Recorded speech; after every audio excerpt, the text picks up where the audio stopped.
It was Christmas morning. The air outside was cold and quiet, the kind of silence that feels heavy, like the world is holding its breath. Inside our home, the lights were shining, the tree was glowing, and the smell of cinnamon and baked cookies filled the air.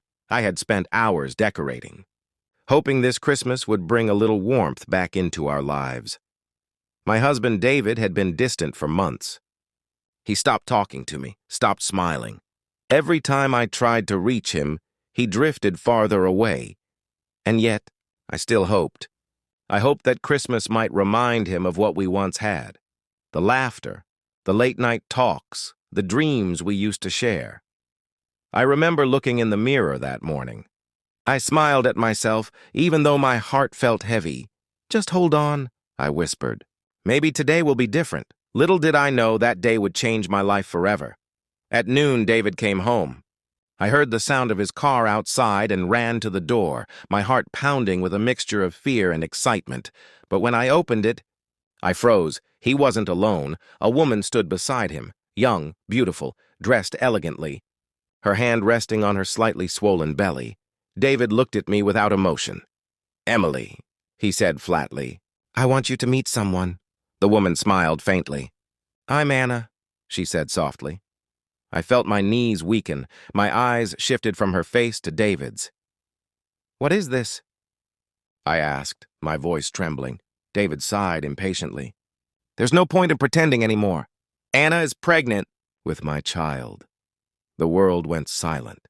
For a few seconds, I couldn't breathe. "It was like all the air had been sucked out of the room," he continued, his words sharp like glass. "You couldn't give me a family, Emily. You couldn't give me a child. But she can." I just stood there, numb, cold, empty. The Christmas lights behind him flickered softly, mocking the chaos inside me.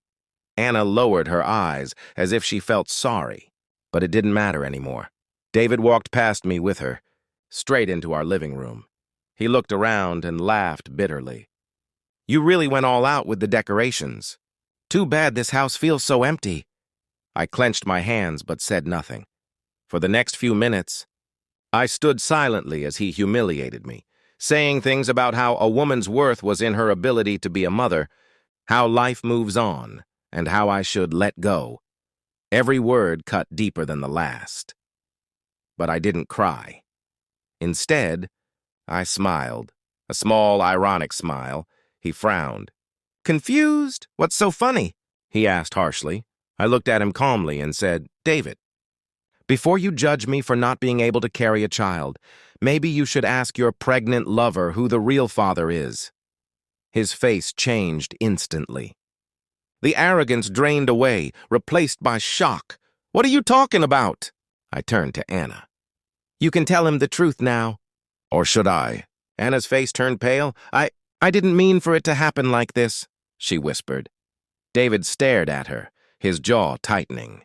"What is she talking about?" Tears welled up in Anna's eyes. "David, I'm sorry. I thought I was pregnant with your child, but the dates don't match. It's not yours." Silence, pure, heavy silence. David turned white. His hands trembled. "You lied to me?" Anna sobbed. "I didn't know how to tell you. I thought you'd hate me." David looked lost, broken. And for the first time, I didn't feel anger. I just felt free.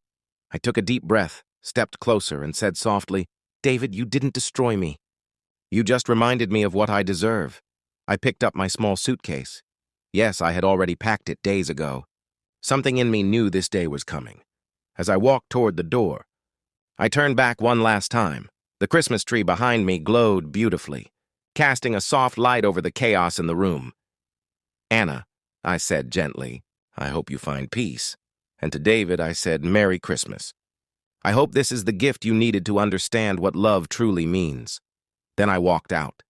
The air outside was cold, but for the first time in years, I felt warmth inside me, the warmth of freedom, of dignity.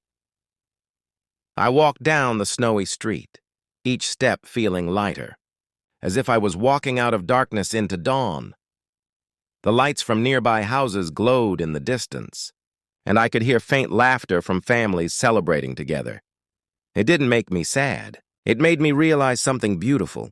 Even if your world falls apart, you can still build a new one, stronger, kinder, brighter. Months passed. I moved to a small town near the coast, found a job at a local library, and slowly began to heal. At first, I used to cry every night, wondering how everything had changed so fast. But one evening, while watching the sunset, I realized some endings aren't tragedies. They're beginnings in disguise. I started painting again, something I hadn't done in years. My art became my therapy. People began noticing my work, and soon I had my first small exhibition. David tried contacting me once. He sent a message saying he wanted to talk. I never replied. Not out of anger, but because I no longer needed closure. Sometimes peace doesn't come from confrontation. It comes from walking away. A year later, on another Christmas morning, I sat by my window with a cup of coffee, looking out at the sea. The sun was rising, painting the sky in shades of gold and pink. I smiled to myself and whispered, "Merry Christmas." "Emily, you made it." I wasn't the same woman anymore.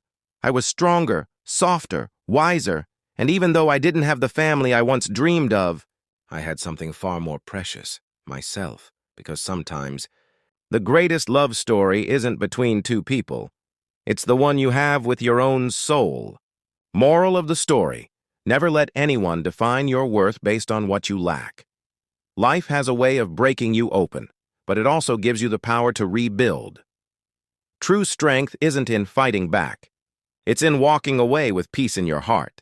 And sometimes, losing someone is the universe's way of saving you.